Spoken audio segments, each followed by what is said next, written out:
묵상하실 하나님 말씀 신약성경 요한복음 제6장 28절 29절 말씀입니다.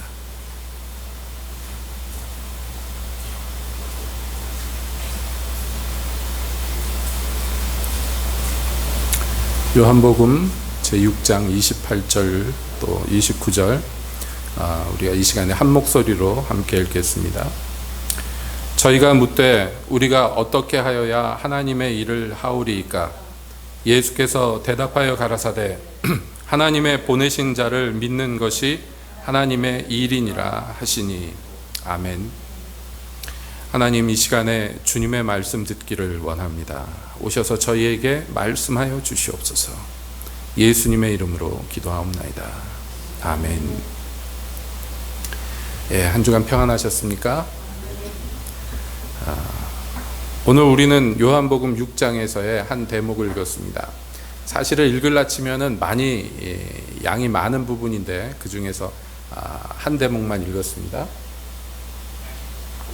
이제 요한복음 6장에 보면은 사복음서 공통으로 기록되어 있는 예수님의 행적들 몇 개 안 됩니다. 네 복음서에 전부 다 나오는 사건들 중에 하나가 오병이어라는 사건이죠. 보통 오병이어 얘기하는데 뭐냐면 빵 5개랑 물고기 2마리다. 그래서 이제 한문으로 오병이어 이렇게 쓰는 거죠. 그 작은 음식을 가지고 5,000명이 남자만 5,000명이 넘는 사람들을 먹였는데 예수님이 먹이고 남는 것들을 거뒀더니 12광주리가 거둬졌다 하는 그 사건입니다. 그 사건 다음에 일어나는 일들인데요. 이 사람들이 이 기적을 경험하고 나서 뭐라고 얘기하느냐 하면 14절에 보면 이렇게 돼 있어요. 그 사람들이 예수의 행하신 이 표적을 보고 말하되 이는 참으로 세상에 오실 그 선지자라 하더라. 이렇게 얘기합니다. 세상에 오실 그 선지자라는 것은 무엇을 의미하느냐 하면 이스라엘에는 선지자가 많았죠. 구약시대도 많았고 성경에 기록되어 있는 이름이 기록되어 있는 선지자도 있지만 이름이 기록되어 있지 않았던 수많은 선지자들이 있습니다. 그런데도 불구하고 특별히 한 선지자를 딱 꼽아서 그 선지자라고 이스라엘 사람들이 부를 때 이건 누구를 얘기하는 거냐면 모세 선지자가 일찍이 뭐라고 얘기했습니까? 나중에 하나님이 나와 같은 선지자 하나를 일으키실 것이다 라고 얘기했어요. 나와 같은 선지자라고 얘기했던 그 모세와 같은 선지자 한 명, 그 선지자를 특별히 얘기하는 것입니다. 모세 이후로 많은 선지자가 있었죠. 우리가 이름만 대도 알만한 선지자들 뭐 이사야 선지자, 예레미야, 엘리야, 사무엘 뭐 쭉 있습니다만은 이런 선지자들은 다 각각 위대하고 훌륭합니다만은 그러나 그 선지자라고 불리우지 못했어요. 모세와 같은 선지자라고 꼭 집어서 얘기할 수 있는 어떤 사람을 이스라엘이 기다렸는데 그는 다르게 표현하면 메시아, 바로 그분입니다. 진짜 예수님이 오셨어요. 그래서 예수님을 이제 경험했어요. 예수님이 주시는 기적을 보았어요. 그래서 이스라엘 사람들이 저 사람이 오시리라 약속됐던 그 선지자구나 라고 얘기했습니다. 여기까지만 보면 문자 그대로 보면 이스라엘 사람들의 말이 틀린 것이 아니에요. 맞습니다. 예수님이 오시리라 한 그 선지자입니다. 그런데 예수님은요, 그 사람들의 말을, 그 사람들의 의견을 쫓지 않고 오히려 몸을 숨기고 피해서 도망치셨어요. 여기에서 뭔가가 이 사람들이 생각하고 판단하고 말한 것과 예수님과 뭔가 문제가 있다는 것을 알 수가 있습니다. 저 사람이 그 오시리라 한 그 선지자구나. 그래서 저분을 우리의 왕으로 삼아야 되겠다. 문자만 놓고 보면요, 틀린 말은 하나도 없어요. 글자만 읽으면요, 틀린 말은 하나도 없어요. 왜냐하면 메시아가 오실 것인데 그분은 모세와 같은 선지자일 것이며 그분은 참 이스라엘의 임금이시기 때문에 그렇습니다. 그런데도 불구하고 예수님은 그들의 요구를 거절하셨어요. 그리고 왕 되기를 원치 않고 혼자 산으로 떠나가셨습니다. 제자들을 먼저 저 갈릴리 바다 건너편으로 보내고 나서 예수님이 이제 나중에 물 위를 걸어오시고 그래가지고 이제 제자들과 이제 밤에 만나시고 뭐 이런저런 일이 있고 그리고 배가 도착을 했는데 사람들이 거기까지 쫓아왔어요. 이유는 한 가지입니다. 이 사람을 우리의 왕으로 삼아야 되겠다. 그런데 예수님은 그 사람들을 보고 뭐라고 그랬냐면 26절에 보면 이렇게 얘기합니다. 예수께서 대답하여 가라사대 내가 진실로 진실로 너희에게 이르노니 너희가 나를 찾는 것은 표적을 본 까닭이 아니요 떡을 먹고 배부른 까닭이로다. 이렇게 얘기하십니다. 예수님의 말씀의 의미는 이렇습니다. 예수님의 행하신 기적을 보고 이 사람이 오시리라는 그 선지자 메시아구나, 우리가 그를 왕으로 섬겨야 되겠다, 이런 것이 아니라는 거예요. 그러니까 기적을 보고 나를 쫓아온 게 아니라는 거예요. 이상하네요. 이스라엘 사람들은 기적을 보고 쫓아온 건데요.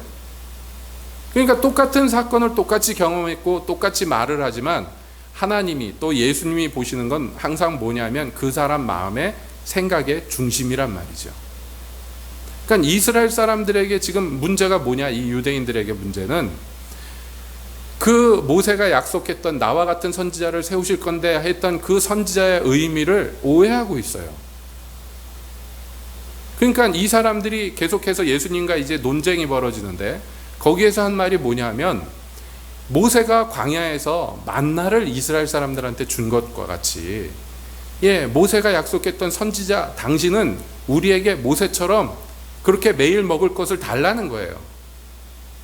그러니까 모세가 약속했던 그 선지자의 의미를 어떻게 여겼느냐 하면 모세 같은 아주 기적을 행하는 사람이 와가지고 우리의 생활에 염려가 전혀 없도록,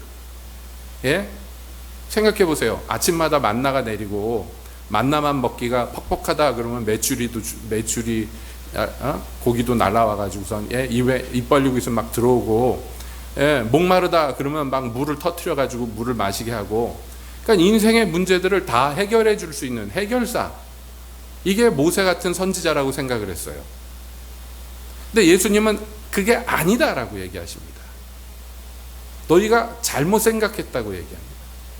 그러면서 말씀하시는 것이 썩는 양식을 위하여 일하지 말고 영생하도록 있는 양식을 위하여 하라, 이렇게 얘기하세요. 그러니까 이 사람들이 지금 이 바다 끝까지, 바다 너머까지 쫓아올 수 있었던 그 원동력은 뭐냐면 음식이에요. 음식, 먹을 수 있는 것. 그럴 수밖에 없죠. 여러분, 이 먹고 사는 문제가 보통 문제입니까? 요즘은 정말 창세 이후로 지금처럼 잘 먹는 시대가 없잖아요. 여러분, 우리의 불과 몇 세대 위에만 봐도 보릿고개라는 것이 있어가지고 참 먹고 살기 힘들었잖아요. 굶어 죽는 사람도 있었습니다. 흉년 들면. 멀리 갈 것 없이 우리가 사는 땅보다 조금 더 위에 북한에서는요, 매년 굶어 죽잖아요, 사람들이.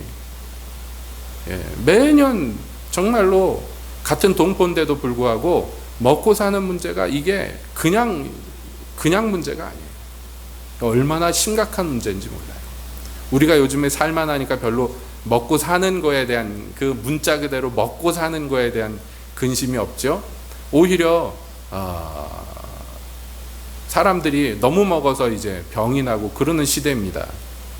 그런데 물론 음식만 얘기하는 건 아니지만 우리가 먹고 마시는 것 외에도 살면서 필요한 것들 많잖아요. 그거 만약에 누가 어떤 위대한 사람이 그거 다 책임져 준다 생각해 보세요. 얼마나 좋아요. 그런 세상 살고 싶지 않으세요, 여러분? 그래서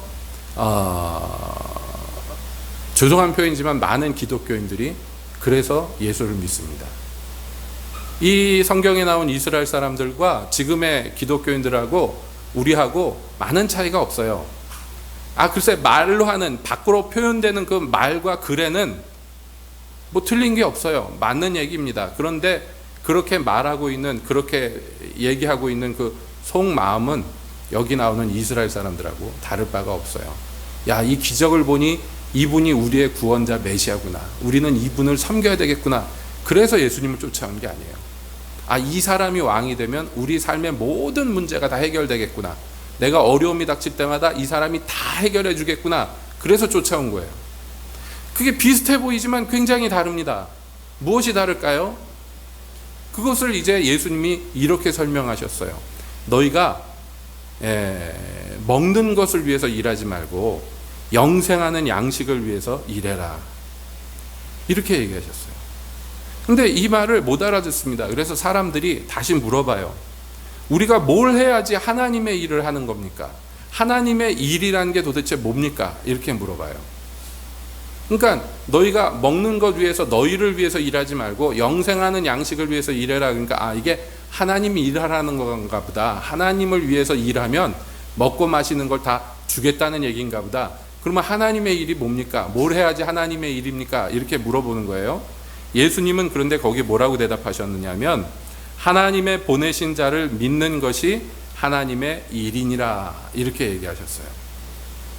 여기에서 또 문제가 이제 오늘의 문제가 이제 시작이 되는 거예요. 왜냐하면 우리가 생각하기에 일하는 거는 겉으로 드러나고 막 뭔가 이렇게 행동하고 그러는 거고 믿음이라는 것은 가만히 있는데 내 안에서 뭔가 일어나는 일이라고 생각합니다. 여러분 일반적으로 그렇게 생각하지 않아요? 일이라는 것은 뭔가 손발을 움직여 가지고 하는 것이고 믿음이라는 것은 이 속에서 내 마음 안에서 뭔가 일어나는 일이라서 이거는 완전히 함께 할 수 없는 것 아닙니까? 별개의 것 아닙니까? 뿐만 아니라 또 우리가 굳게 믿기로는 사람의 행위로 구원받는 것이 아니고 우리의 믿음으로 구원받는다고 옛날부터 교회에서 들어왔기 때문에 일이라는 것, 행위라는 것과 믿음이라는 것은 가까이 할 수 없는, 가까이 할래 할 수 없는 전혀 별개의 것으로 계속 생각해 왔다는 것이에요. 그런데 예수님은 뭐라고 얘기하셨느냐면 하나님의 일이 뭐냐면 하나님이 보내신 자를 믿는 그 믿음이 하나님의 일이다 이렇게 얘기하세요. 그러면서 이제 이스라엘 사람들하고 논쟁이 붙는데 예수님이 이 사람들에게 반복적으로 하시는 말이 뭐냐면 나한테 오면 영원히 목마르지 않고 나에게 오면 영원히 배고프지 않을 건데 그런데 너희는 나를 믿지 않는다 이렇게 얘기하세요. 너희는 나를 믿지 않는다. 이 얘기를 이후로 이 요한복음 6장에서 얼마나 많이 하시는지 몰라요. 이 사람들이 무슨 얘기를 하든지 예수님의 결론은 그러나 너희는 나를 믿지 않는다 그렇게 얘기하세요. 그럼 뭘 얘기하시는 거냐면 너희는 스스로 하나님을 섬기고 하나님의 일을 한다고 믿지만 그거는 하나님의 일이 아니다 라고 얘기하시는 거예요.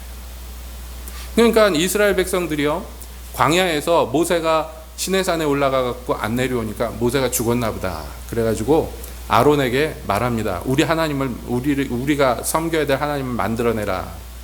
그랬더니 아론이요 그러면 금을 갖고 와라. 그래서 뭐 반지 귀걸이 뭐 다 갖고 오죠. 그거 녹여가지고 금송아지 만들고 뭐라 그러냐면 이 금송아지가 너희를 애굽에서 구원한 하나님이다 그랬어요. 그래서 이스라엘 백성들이 그 앞에서 먹고 마시고 즐겁게 뛰놀았습니다. 근데 산 위에 있는 하나님이요 모세에게 말씀하시기를 빨리 내려가 봐라. 너희 이 백성이 급속히 부패하여서 나를 떠나서 다른 신을 섬긴다. 내려가서 모세가 보고요 십자가 돌판을 십계명 돌판을 부셔버리고 그리고 그 우상을 다 빻아가지고 물에다 던지고 그 물을 막 먹게 만들고 막 이럽니다. 그리고 얼마나 많이 죽었어요? 여러분 세월이 흘러가지고 나중에 여로보암 왕이 북쪽 이스라엘의 왕이 돼가지고 똑같은 짓을 합니다.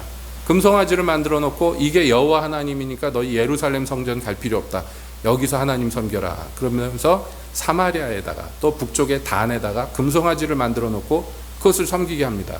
이게 뭐냐면 그 우상의 이름이 바알도 아니었고 무슨 아세라도 아니었고 그 금송아지의 이름은 여호와 하나님이었어요. 그런데 그것을 만들고 또 그것을 섬기는 모든 사람들은 자기들이 하나님을 섬기고 있다고 생각했습니다. 근데 우리는 그걸 보면서 전혀 아니라고 생각하죠. 그 하나님 섬기는 거 아니라고 우리는 알죠. 근데 그 당시에 사람들은 몰랐어요. 그게 하나님 섬기는 거라고 생각했어요. 세월이 흘러서 예수님이 이 땅에 오셨을 때에 여러분 성전에서 똑같은 일이 일어났습니다. 성전에 가면 많은 아주 바쁜 일들이 있었어요. 하나님께 제사를 지내려면 제물을 들고 가야 되는데 뭐 소나 양이나 뭘 들고 들어가든지 이 제물은 흠도 점도 없어야 돼. 그 흠도 점도 없는 걸 누가 이걸 심사를 합니까? 제사장들이 심사를 하잖아요. 근데 많은 백성들이 다 짐승들 끌고 오는데 성전에서 그거 일일이 검사해가지고 그래서 하나님께 바칠 건가 안 바칠 건가 하기가 힘들지요. 시간도 많이 걸리죠. 그래서 쉬운 방법이 생겼어요. 뭐냐면 집에서부터 굳이 소나 양을 끌고 올 필요 없어요. 그냥 돈만 들고 오면 됩니다. 돈만 들고 오면 성전에 이미 준비된 제물들이 있어요. 검수를 다 거친 도장받은 그런 짐승들이 있어요. 그냥 돈 주고 사가지고 그거 하나님께 바치면 됩니다. 이게 얼마나 시장판 같았겠어요. 여러분 생각해 보세요. 우시장 같은 데 가보세요. 얼마나 복잡합니까? 짐승은 짐승대로, 사람은 사람대로 와글와글 복작복작하죠. 거기서 여러 가지 일들이 일어날 것입니다. 뿐만 아니라 소나 양 아니라 비둘기, 가난한 사람들은 비둘기 바쳐야 되는데 이거 3장에다가 비둘기들 잔뜩 넣어놓고 얘네들이 가만히 있어요? 소가 음매음매, 양은 매매거리고 비둘기들은 막 꽥꽥거리고 막 난리가 나겠죠. 거기 비둘기 파는 사람도 있었어요. 뿐만 아니라 성전에다가 헌금을 바치는데 로마 황제 얼굴이 찍혀진 그 돈을 바치면 안 된다. 이거 우상이다. 아무 형상도 만들지 말라고 그랬는데 로마 황제 이름이 얼굴이 새겨진 그 헌금 바치면 안 되잖아. 그래서 하나님께 헌금 드릴 수 있는 돈을 따로 만들어 가지고 그것을 진짜 돈하고 바꿔줬어요. 헌금 내는 돈을. 마치 카지노에서 도박하려고 가면 돈을 칩으로 바꿔주는 것처럼. 그래 바꿔줬단 말이에요. 그러니 거기에는 또 얼마나 사람들이 와글와글하고 나는 얼마를 바꿔주셔, 왜 이것밖에 안 나왔느냐, 이러고 막 시끌시끌하고 그럴 거 아니에요? 여러분은 얼마나 복잡하고 시끌시끌했겠어요. 성전에서 말이에요. 짐승은 짐승대로 꽥꽥대고 사람은 사람대로 꽥꽥대고 저마다 바쁘게 막 움직입니다.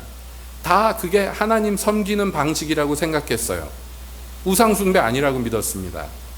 그런데 예수님 성전의 주인은 그 꼴을 보고요, 예수님 평생에 가장 분노하셨어요. 그래서 노끈을 주셔서 그걸로 채찍처럼 휘두르면서요, 사람이고 짐승이고 다 때려서 성전에서 내쫓았어요. 돈 바꾸는 사람 테이블을, 거기에 돈이 쌓여 있었을 거 아니에요? 그거 다 뒤집어 엎고 막 난리를 쳤어요. 그리고 의자를 성전 가운데다가 성전뜰에 놓고 거기 앉아가지고 예수님이요, 아무도 기구를 물건 들고 왔다 갔다 하지 못하게 거기서 지키셨어요. 만약에 누가 주워 갖고 이렇게 들고 가면 가서 막 두드려 패가지고선 쫓아내셨어요. 예수님의 평생에 가장 폭력적이고 가장 분노하신 장면이었어요. 근데 얼마나 분노했는지 아무도 반항을 못했어요.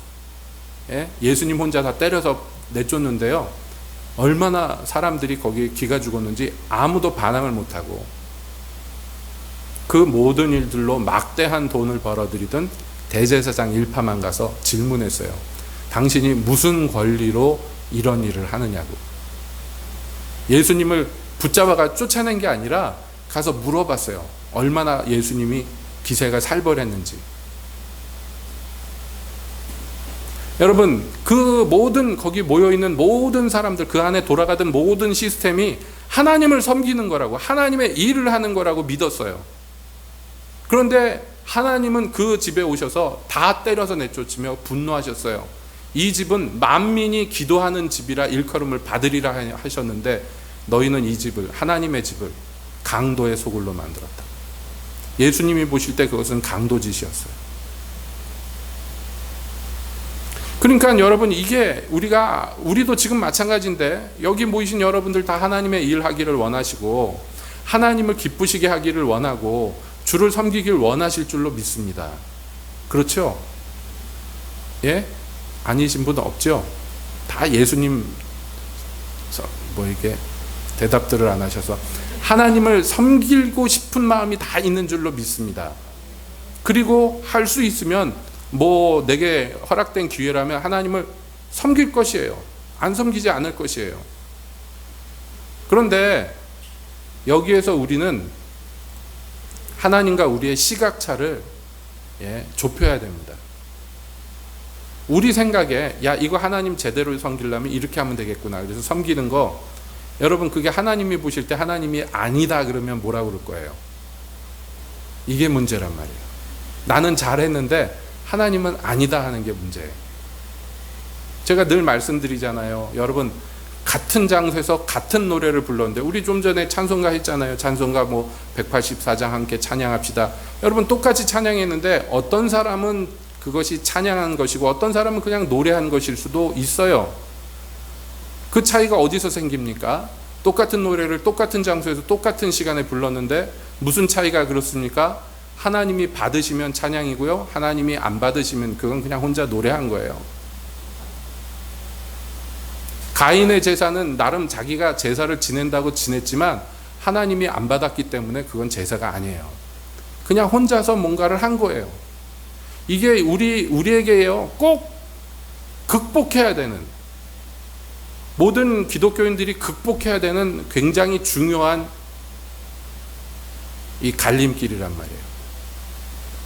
나는 하나님을 섬긴다고 섬겼는데, 어려운 중에 하나님께 바쳤는데, 힘든 중에 하나님께 봉사했는데, 그 하나님의 일을 한 게 아니면 어떻게 되냐면, 그래서 예수님이 오늘날 이 성경에서 이 백성들에게 하시는 말씀을 우리는 주목해야 됩니다. 여러분, 예수님은 이렇게 얘기하십니다. 내가 하늘로서 내려온 것은 내 뜻을 행하려 함이 아니오 나를 보내신 이의 뜻을 행하려 함이니라 그랬어요. 예수님이 당신이 하늘에서 내려온 생명의 떡이다 그러니까 사람들이요, 맨 처음에 첫 번째 뭘 걸고 넘어졌냐면, 저 인간이 어떻게 하늘에서 내려왔냐, 내가 저 사람 누군지 아는데 우리 동네 목수하던 요셉의 아들이다 이런단 말이에요.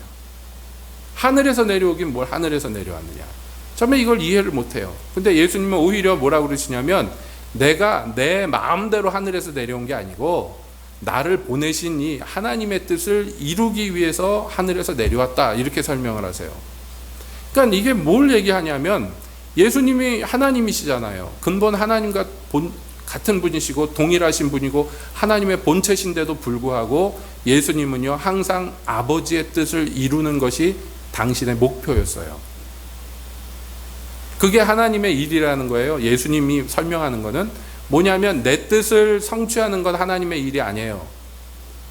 그게 아무리 타이틀에다가 하나님 이름을 갖다 붙여놔도 하나님의 일이 아니에요. 그건 자기 일입니다. 여러분, 사사시대 때 이스라엘 백성들이 각각 자기 소견에 옳은 대로 했지만 그거 하나님의 일이 아니에요. 하나님을 섬긴다고 이런저런 일을 했지만 그거 하나님의 일이 아닙니다. 그냥 자기들 일입니다. 왜냐하면 자기 소견대로 했기 때문이에요. 그러니까 하나님의 일이 이루어지려면 첫 번째 우리가 명심해야 될 건 뭐냐면, 하나님의 뜻을 성취하는 게 하나님의 일이에요. 내가 하나님의 일을 했다라고 얘기하는 건 다른 표현으로 하면 하나님의 뜻을 이루었다라는 거예요. 그래서 예수님은 십자가에서 돌아가실 때 다 이루었다 하고 돌아가십니다. 그건 뭘 의미합니까? 내가 하고 싶은 거 다 했다 이게 아니에요. 아버지가 내게 명하신 모든 것을 다 이루었습니다 하는 거예요. 예수님은 하나님이시더라도 자기 의견대로 자기 뜻대로 하기를 원치 않고 항상 아버지의 뜻대로 하기를 원하셨어요. 그러니까 여러분, 하나님의 일이라는 것은 첫 번째 하나님의 뜻을 이루는 것이 하나님의 일입니다. 이해되시죠? 자, 그 다음 문제는 뭐냐면, 그러면 하나님의 뜻이 뭐냐는 거예요. 내가 이루어야 될 하나님의 뜻이 뭐냐라는 거예요. 많이 얘기할 수 있지만은, 여러분, 하나님의 뜻은 이것이다. 예수님이 뭐라고 얘기하셨냐면 39절에 봅시다. 하나님의 뜻은 이것입니다. 그러면서 나를 보내신 이의 뜻을 행하는데, 나를 보내신 이의 뜻은 내게 주신 자 중에 내가 하나도 잃어버리지 아니하고 마지막 날에 다시 살리는 이것이다 그랬어요. 내 아버지의 뜻은 아들을 보고 믿는 자마다 영생을 얻는 것, 바로 이것이다. 계속 반복해서 얘기하는 게 뭐냐면, 나를 보내신 하나님의 뜻은 한 사람도 빠짐없이 내게 와서 나를 믿은 자들을 영생하도록 만드는 것, 부활시키는 것, 구원하는 것, 이게 하나님의 뜻이다 라고 얘기합니다. 그러니까 하나님이 갖고 계시는 뜻, 계획은 뭐냐 하면, 인간들이 자기 죄 중에서 그냥 죽는 것, 이게 하나님의 뜻이 아니에요. 그것을 하나님이 기뻐하지 않습니다. 하나님이 기뻐하시는 것은 무엇이냐면, 하나님이 기뻐하는 뜻은 죄인이 자기 죄에서 죽지 않고 거기에서 살아나는 것이에요. 죽음에서 구원받는 것입니다.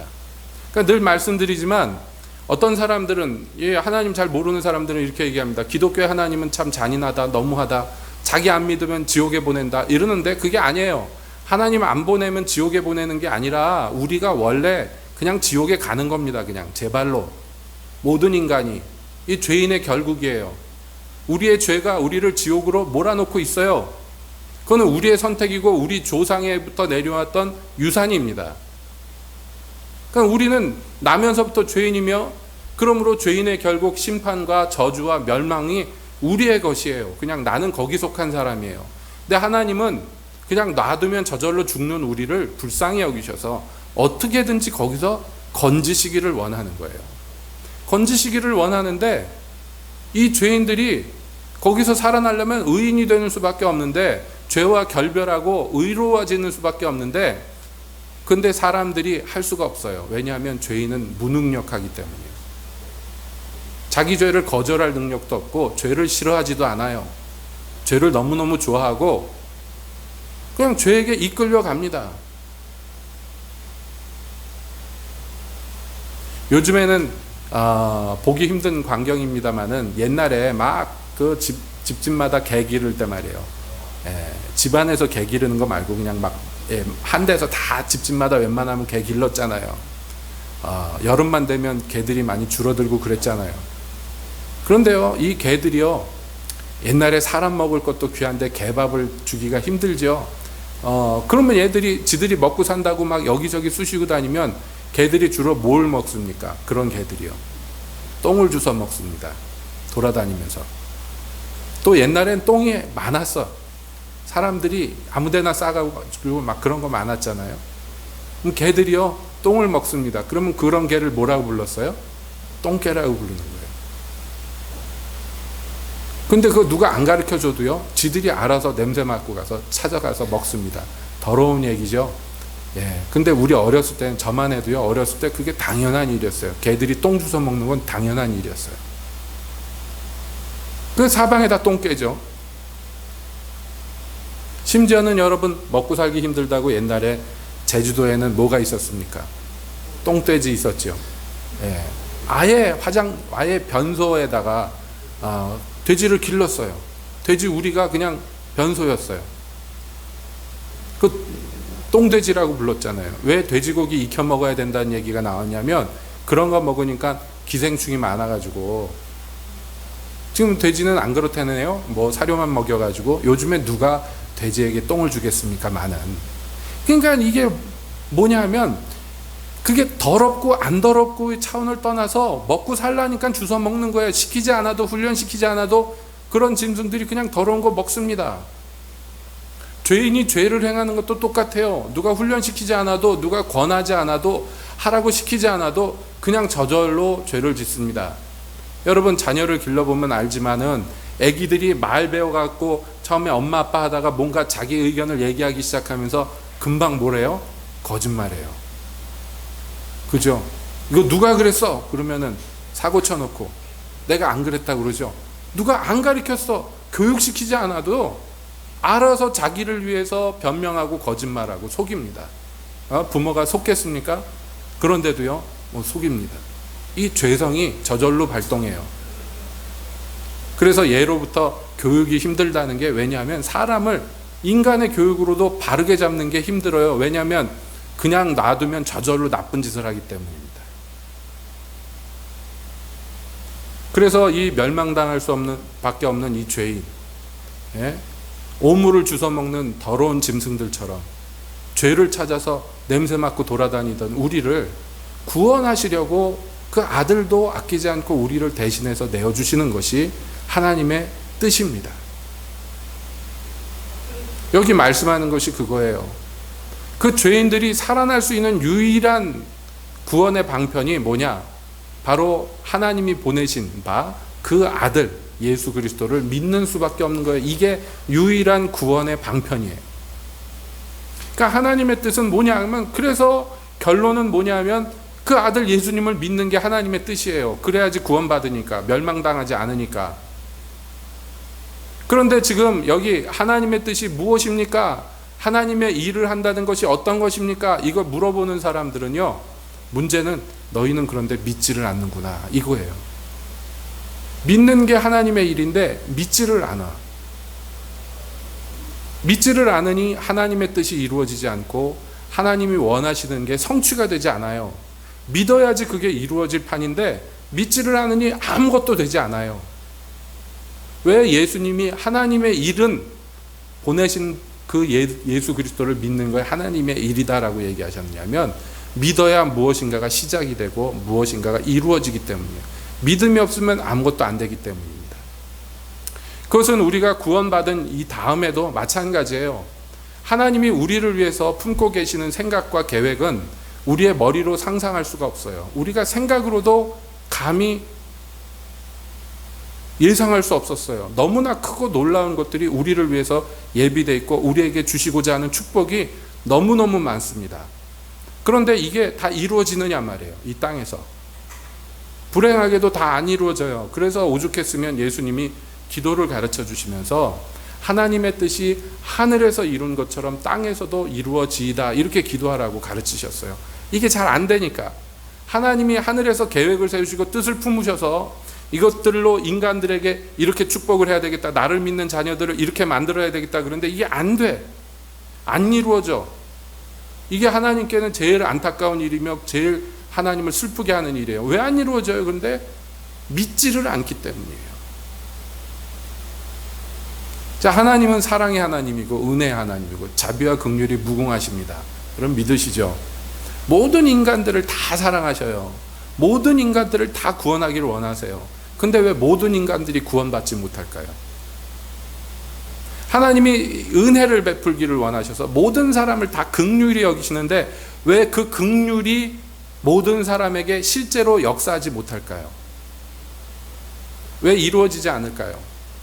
새벽 시간에도 그런 얘기를 나눴습니다마는 뭔가가 우리가 결여가 되어 있기 때문에 그래요. 예를 들어 봅시다. 하나님이 우리를 용서하셨죠, 여러분? 용서하셨죠? 그런데 왜 하나님의 용서가 어떤 사람에겐 안 이루어지느냐 말이에요. 하나님이 용서하시면 모든 죄가 용서안 받는데 왜 그냥 자기 죄 중에 그냥 죽는 사람들이 생겨납니까? 하나님이 용서하셔도요, 그 용서가 이루어지지 않는 이유는 단 한 가지예요. 용서받은 자가 다른 사람을 용서하지 않았기 때문이에요. 그게 하나님의 용서를 내게 역사하지 못하도록 막아버려요. 하나님이 긍휼히 여기셔서 그 긍휼로 은혜를 베푸시는데 왜 그 긍휼이 모든 사람, 모든 기독교인에게 다 저절로 이루어지지 않느냐 하면 나는 다른 사람을 긍휼히 여기지 않기 때문이에요. 여러분, 조건은 하나입니다. 내가 너 1만 달란트를 탕감해 줄 테니 너는 300데나리온의 빚을 탕감해 줘라, 다른 사람에게. 이거예요. 여러분, 1만 달란트와 300데나리온은 비교할 수 없는 금액입니다. 그 당시에 로마가 한 해 동안 이스라엘 전체에서 걷어가는 세금이 1만 달란트였어요. 그 정도. 한 국가의 1년 세금이. 그거 개인이 갚을 수 있어요, 없어요? 못 갚지. 그거는 무슨 수를 써도 못 갚는 돈이에요. 우리나라에 제일 돈 많다 그러는 누가 제일 돈이 많나? 이건희 씨가 우리나라 1년 세금 자기가 혼자 다 낼 수 있어요? 예? 야, 5천만 니네는 한 해 쉬어라, 내가 니네들 세금 다 내줄게, 할 수 있겠어요, 없겠어요? 못하지. 그거 하면 그 사람을 왕으로 섬겨야 돼, 우리가. 그죠? 안 되는 건 안 되는 거예요. 못하니까 어떻게 해요? 왕이 얘는 죽었다 깨도 못 갚아. 그러니까 어떻게 해요? 그냥 일방적으로 탕감해 주는 거예요. 그 빚에서 놓이는 방법은 다른 수가 없어요. 내 힘으로 할 수 없으니까. 그렇게 탕감을 받은 사람이 나가서 자기 친구 중에 자기에게 빚진 자 멱살을 잡고 끌고 가가지고 빚 갚으라고 감옥에 가뒀어요. 여러분, 왕이, 임금이 그 소식을 듣고 뭐라고 얘기합니까? 우리에게 분명히 탕감하는 은혜가 있었는데 그게 취소가 돼버리고 다시 감옥에 갇혀서 홀이라도 다 갚을 때까지 풀어주지 마라. 그건 못 나온다는 얘기예요. 왜 그렇게 됐을까요? 왜 임금의 호의가 왜 이렇게 비극으로 끝났을까요? 중간에 비교할 수 없는 작은 금액의 빚을 자기는 탕감해 주지 않았기 때문이에요.